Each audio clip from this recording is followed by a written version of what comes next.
to the 5th episode of Balochistan Bites। सर्दियों में gas और बिजली हो या ना हो, लेकिन खाना पीना नहीं रुकना चाहिए।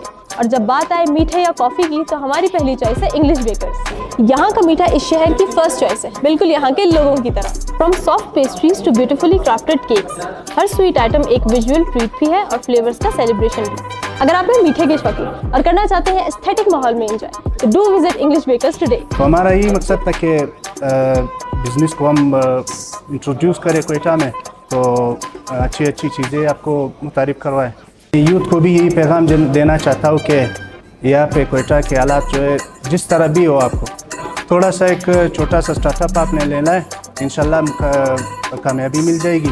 कि यहाँ पे क्वालिटी इन लोगों की बहुत अच्छी है, सर्विसेज भी इन लोगों की काफ़ी अच्छी है। इनका जो है इनके प्रोडक्ट्स बहुत ज़बरदस्त है, और जब भी फैमिली के साथ आते हैं या बल्क में मुझे कुछ लेना होता है और यहाँ से ले जाता हूँ। तो अभी अनकरीब क्रिसमस भी आ रहा है, तो क्रिसमस के केक्स वगैरह सब कुछ हम लोगों ने यहाँ से लेना है। वाओ एम्बियंस कैफेटेरिया के साथ टेस्टी बाइट्स, फैमिलीज के लिए सिटिंग एरिया और इनके 3 मिल केक को कौन भूल सकता है।